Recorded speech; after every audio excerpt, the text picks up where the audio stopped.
gender selection abortion bill. They're calling on the members of Parliament to pass the bill that is presented by my honourable colleague from Yorkton Melville. The second petition I have today, Mr. Speaker, is from Canadians across the country. They're calling on the Government of Canada to create a national strategy on palliative care. This petition would ensure that all Canadians have access to high-quality palliative care right up until the end of their life and ensure that Canadians are comfortable in their death. The next petition I have today, Mr. Speaker, is from folks from across Canada. They're calling on the government to enact legislation to protect the conscience rights of healthcare professionals, physicians, and healthcare institutions. They recognize that the Charter of Rights and Freedoms protects the conscience rights and the freedom of religion, and they also note that the Canadian Medical Association is in agreement with this as well. The next petition I have to present, Mr. Speaker, is on forced organ harvesting that is happening around the world.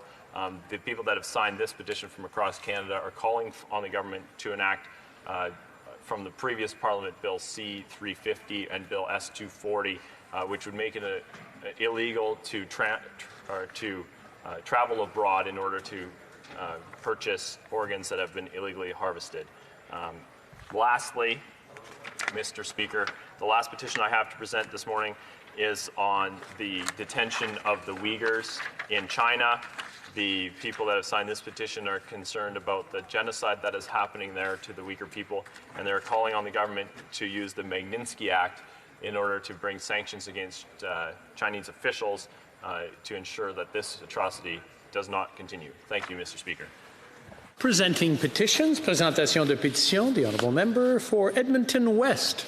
Mr. Speaker, I'm submitting a petition signed by several hundred people across the country, including people in Edmonton West, calling on the Parliament to enact legislation to prohibit Canadians from travelling abroad to purchase forced harvested organs. Thank you. Presenting petitions, présentation de pétition, the honourable member for Blanchet. Thank you, Mr. Speaker, and I rise today to present a petition from Canadians that are concerned with the international trafficking of human organs which have been illegally harvested and removed from individuals without their consent. That would be things like selling somebody's heart to somebody that's willing to pay some money for it. And so these individuals would like Canada to pass legislation that would criminalize that kind of behavior, that would make people like that inadmissible to come back into our country because this kind of behavior is detestable. Thank you. Presenting petitions, présentation de pétition. Questions on the order paper, the Honourable Parliamentary Secretary to the Government House Leader. Yes, thank you. Mr. Speaker, I would ask that all questions be allowed to stand at this time, please. Agreed. Agreed. Orders of the day. Government orders, business of supply, motion de l'opposition. Opposition motion asking an apology on behalf of the Prime Minister. Mr. Blanchet, seconded by Mr. Terrien, moves that the House demand an official apology from the Prime Minister on behalf of the Government of Canada for the enactment on October 16, 1970, of the War Measures Act and the use of the Army against Quebec's civilian population to arbitrarily arrest, detain without charge, and intimidate nearly 500 innocent Quebecers. The honourable member for Beloeil, Chambly. Thank you very much, Mr. Speaker. In 1970, the House of Commons of Canada enacted through a vote the War Measures Act. I would like to insist on the word war. When we talk about a war, it's either against a foreign enemy or a civil war. Perhaps if there's an insurrection, but that's what we usually talk about.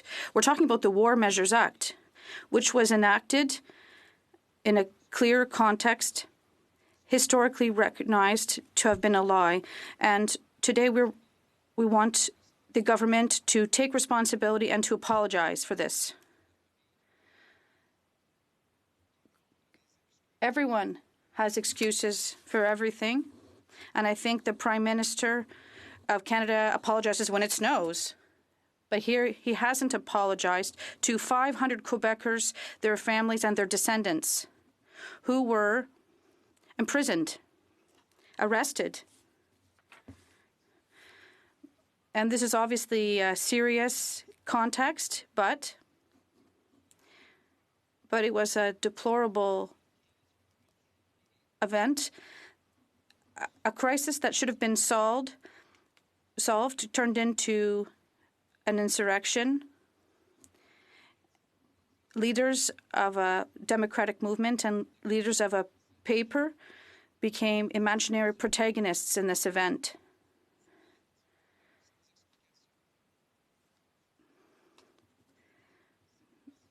These people were arrested without process, sometimes abusively, and interrogation methods were abusive. This caused lasting trauma, as many cases have been recognized since. This issue, before it was political, should have been one of compassion, as my friend from Longueuil-Saint-Hubert has said. It has left an impact. The current Prime Minister of Canada said a few months ago that we don't send in the army against your own population, against your own people. This seems to make good sense, except in the case of certain dictatorships. But 50 years later, 50 years after this act of sending the army in against its own people, with another prime minister who did this with the name Trudeau, the members of the Bloc Québécois who are sitting in the House of Commons of Canada support the idea of independence for the Quebec nation,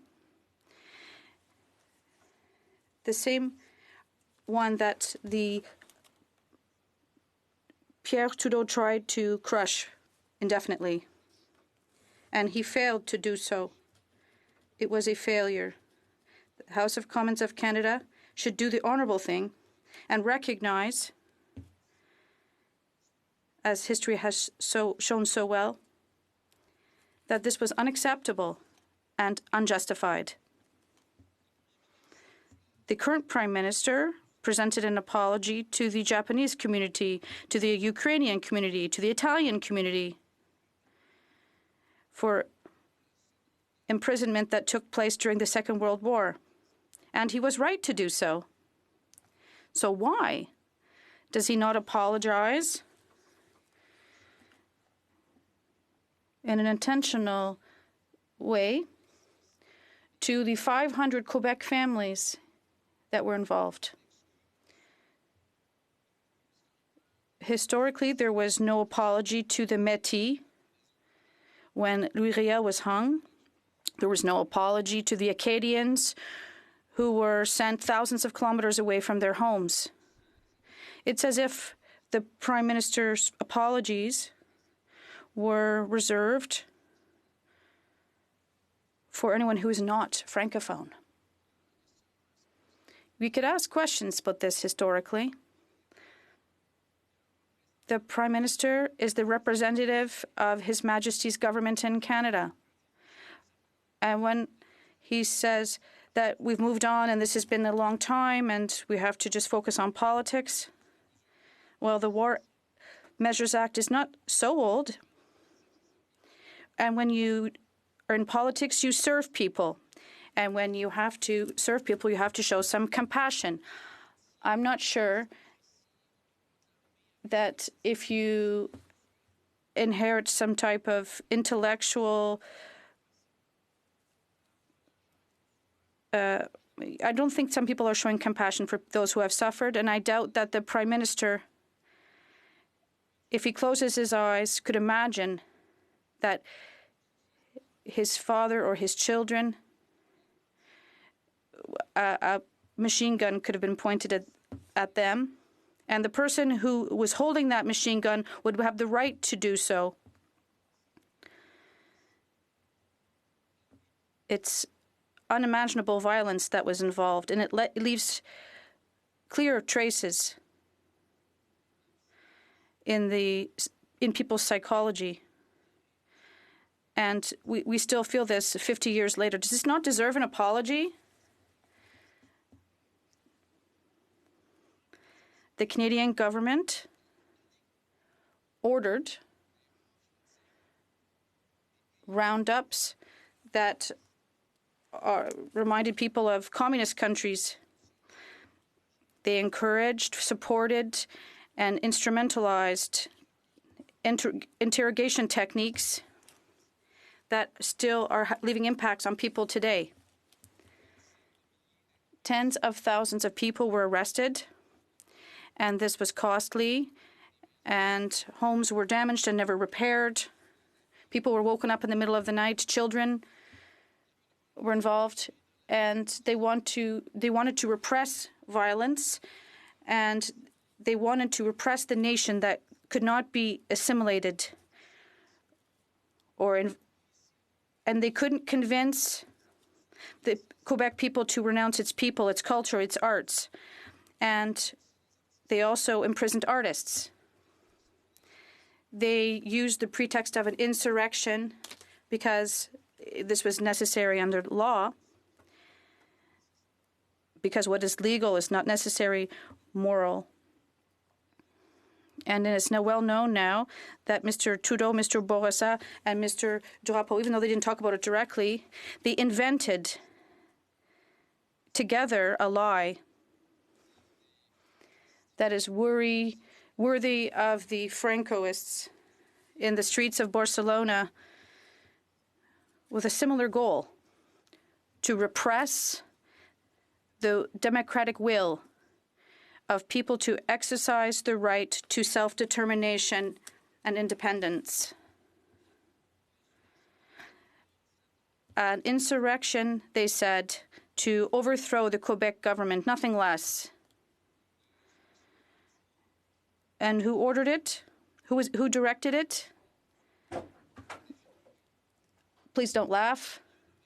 O'Brien is said to have led it. The leader of the Devoir seems rather far-fetched now. The same René Lévesque, who was said to have been a leader of this insurrection. I can't imagine him with a gun in his hand. This seems rather ridiculous now. Guy Rocher. There's no more peaceful intellectual than Guy Rocher, and I wish you all the opportunity to meet him. It was pure craziness, but one that was designed, calculated. Even though, and I'm talking about an institution that everyone here venerates, despite the warnings of the RCMP that specifically said at the cabinet that there was no real insurrection and that there was no reason to invoke the War Measures Act. But this warning was quickly pushed aside and brushed under the carpet. There was an intent behind all of this. You don't arrest 500 innocent people. You don't terrorize a nation unless you have an intent. And the intent was to crush the support for a movement. This Bolshevik behavior. And I can imagine what the questions will be next. But yes, the terrorists, they were terrorists. And we have to always denounce all forms of terrorism and not wait to do that. We have to denounce all forms of terrorism. And we did so without hesitating. The son of Paul Rose did so as well. We did denounce terrorism. This is a fact. However, this has nothing to do with all this. There's no link between the War Measures Act and the terrorist actions that took place because they've fed the disinformation given to our Canadian friends. They fed the hatred against Quebec nationalists, a hatred that was fully digested, and they sullied the Quebec nation. My Twitter account receives all sorts of hateful messages in the thousands. All of these people, well, not all, there are a few exceptions. While I forgive them, I don't answer them because it would take up all my time, but I tell them you're ill-informed. You've been misled. They fed you lies. And these people still spread these lies because that's what they've been told and retold. And we've said the opposite. We've said in French, these are one of these big myths of the 21st century is the myth of the bilingual Canada. The roundups didn't yield any terrorists. That was okay. It wasn't done to catch terrorists.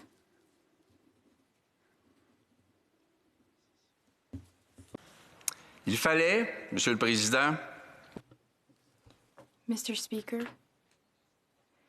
the terrorists who absolutely should have been condemned, but they were used as an excuse, as a justification to threaten Canada, a Canada which needed peace and democracy. Quebec, many in Quebec wanted independence, sovereignty. In 1970, the federal government purposely created confusion. And the Prime Minister yesterday purposely maintained that same confusion. It is shameful, as this institution, this Parliament, should have truth as a core value. In 1970, Canada engaged in state terrorism. State terrorism. In 1837, Canadians, who were French Canadians, in the vocabulary of the time, they rose up, but they were oppressed. Canada wanted to assimilate the French Canadians. They thought they had no culture, that they needed to be assimilated for their own good.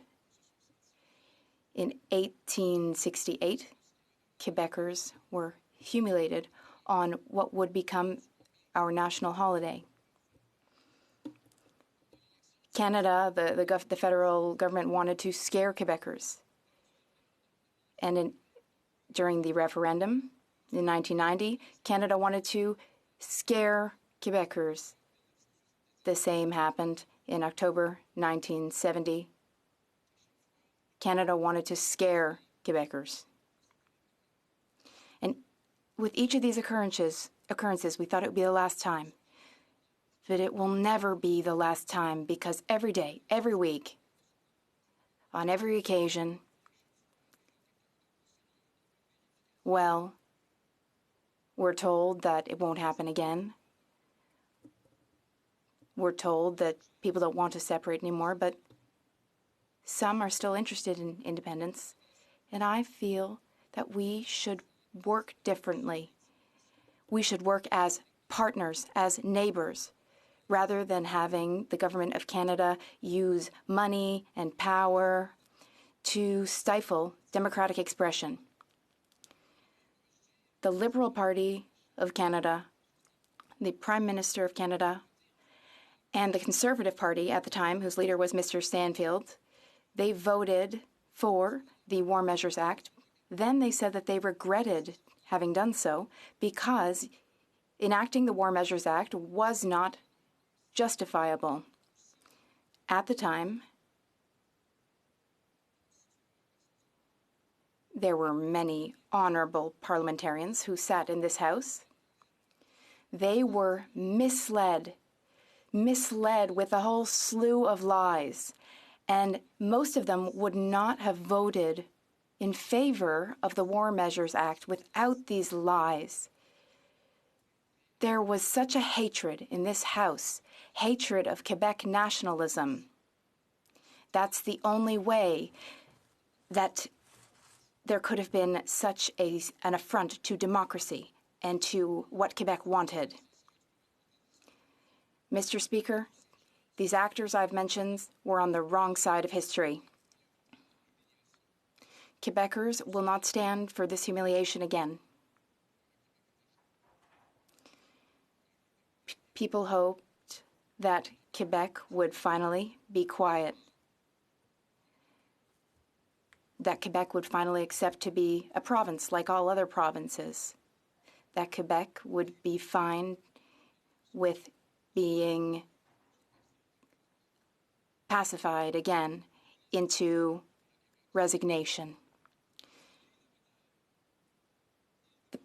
The Prime Minister leads a minority government. He admits that he does not speak for Quebec. Well, he doesn't speak for Canada either. Who speaks for Quebec? Quebec does. The Bloc Québécois does. Mr. Speaker, is it acceptable for a government to lie, to cheat, to send in the army against one's own population? Just because you've said, "Just watch me"? Such pride prioritized over the people of Quebec. We, the Bloc Québécois, are here in this House. We want to offer an alternative to Quebecers who suffered humiliation. We want to offer Quebecers a better country, a country that will be theirs. But we'll save that for another day, another opposition motion, or maybe another election.